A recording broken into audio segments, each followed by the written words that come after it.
Akkam jirtu faamilii baga deebitanii gara chaanala kiyyaatti dhuftan viidiyoo guyyaa har'aa keessatti immoo Telegram chaanalii fayyadamuudhaan akkamittiin maallaqa akka argachuu dandeessan kan isinitti argisiisuudha jechuudha. Viidiyoo kana keessatti Telegram bootii wayii fayyadamuudhaan chaanalii keessan monetaayiz gootanii akkamittiin maallaqa irraa akka argattan haga xumuraatti akkamittiin akka irraa baafattan waliin kan isinitti argisiisuudha.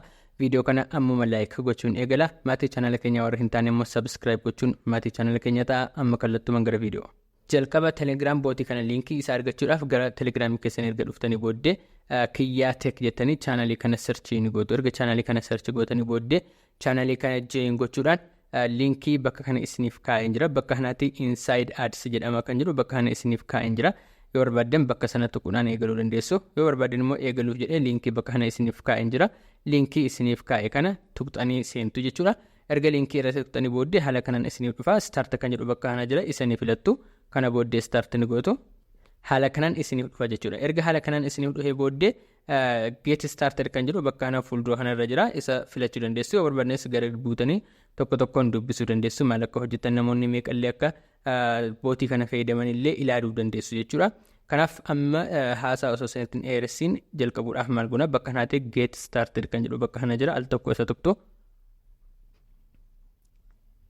Kana booddee haala kanaatiin isiniif dhufa jechuudha. Erga haala kanaatiin isiniif dhufe filannoo hedduutu jira. Filannoowwan kana keessaati kan ani isinitti argisiisuuf barbaadu guyyaa har'aa Telegram chaanalii keessan fayyadamtanii akkamittiin akka maallaqa argattan waan ta'eef isa lammaffaa irra jiru kana filatu jechuudha. Earn from paid posts kan jedhu jira. Monetize your channel by publishing paid posts Telegram only. Telegram qofa jechuudha. Website garaagaraa monetize hin godhu. Kanaaf al tokko isarratti ni tuqxu. Erga haala kanaan tuqxanii booddee bakka kanatti linkii chaanalii keessanii bakka kanatti kaa'uu ni dandeessu. Yoo barbaadan immoo chaanalii bootii kana chaanalii keessan irratti admin gochuudhaan kallattumaan monetize gochuu barbaadan bakka kanatti isa kana tuqxu. Kanaaf add channel by bot kan jedhu ni filattu jechuudha. Kana booddee erga haala kanaan filattanii booddee maal akka gochuu qabdan admin raayitii bakka kanatti isiniif kenna warra kana ilaaltanii kaatanii jechuudha kan isin guuttan. Kanaaf maal gootu add bot kan jedhu al tokkoon ni tuqxu jechuudha. Kana booddee chaanaliiwwan isin qabdan keessaa isin filachiisa chaanalii kan barbaadan filattu jechuudha. Amma fakkeenyaaf ani chaanalii fiilmii afaan Oromoo jedhu kana al tokko irratti tuqeen isinitti argisiisa yookiin isarratti guuteen isinitti argisiisa.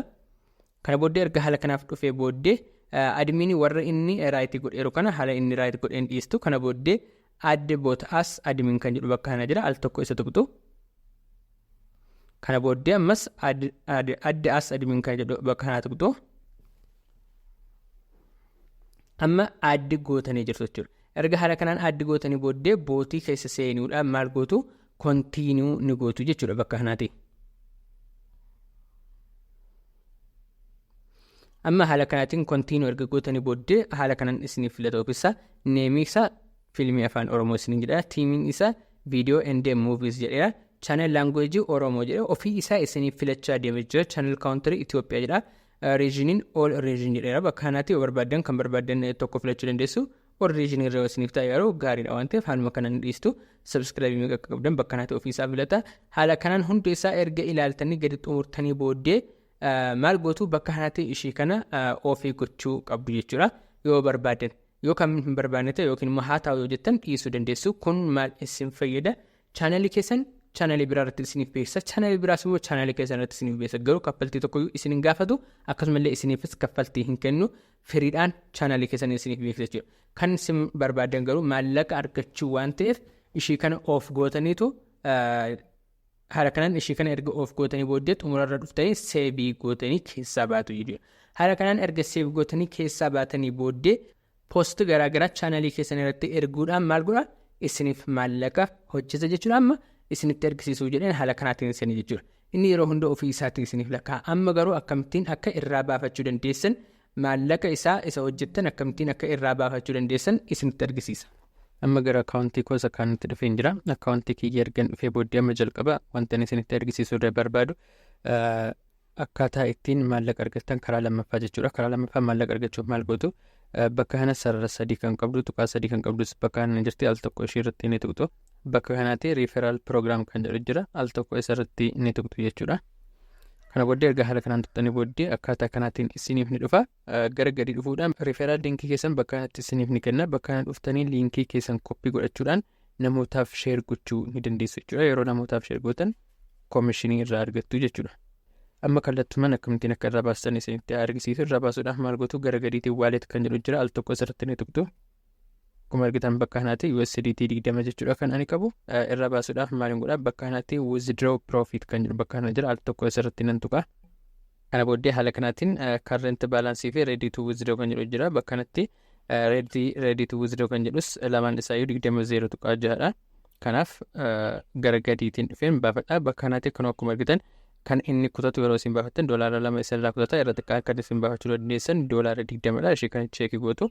Kana booddee gadi dhufuudhaan neetworkii isin filachiisa jechuudha. Bakka kanaatti neetworkii akkuma argitan tiroonii irra jira jechuudha. Bakka kanaatti al tokko irratti tuqxanii tiroonii irra bu'achuu dandeessu. Yoo barbaadan immoo tiroonii irra kaa'uu dandeessu. Ani tiroonii irra naaf haa ta'u. Erga tiroonii irra kaawwadhee booddee bakka kanaatti enter your tron address kan jedhu bakka kana jira. Isa wallet address kiyya USDT tiroonii yookiin immoo USDT TRX20 bakka kanatti fideen paste godha.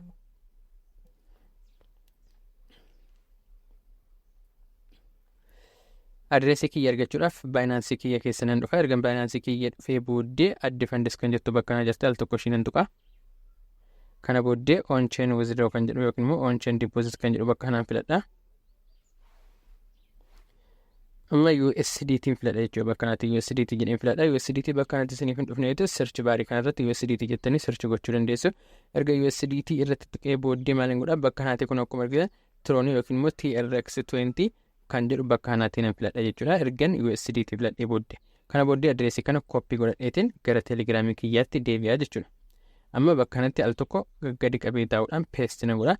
Ergan haala kanaan paste godhee booddee kan ani baafachuu danda'u guutuma isaati jechuudha. Ergan maaksii irratti tuqee booddee bakka kanatti send funds kan jettu jirti. Al tokko ishee irratti nan tuqa. Amma kun akkuma argitan bakka kanatti request naan jedhee jira. Request jedhee pending irra jira jechuudha. Haala kanatti maal gochuu dandeessu baafachuu irraa dandeessu jechuudha. Yeroo gabaabaa keessatti immoo gara walletii keessan irratti isiniif seena jechuudha. Kun akkuma argitan USDT'n 18 naaf ergamee jira. Haala kanaatiin irraa baafachuu dandeessu jechuudha. Screenshotii isaa akkuma asirratti argitan naaf ergamee jira. Isinis haala kanaatiin hojjettanii irraa baafachuu dandeessu. Wanti isiniif hin galle yoo jiraate immoo koomentii jalatti naaf barreessaa sirriitti irra deebi'een isiniif ibsa jechuudha. Viidiyoon kun isinitti tolee ta'e immoo laayik gochuun hin dagatinaa. Maatii chaanala keenya warra hin taane sabskiraayib gochuun maatii chaanala keenya ta'a. Goodbye.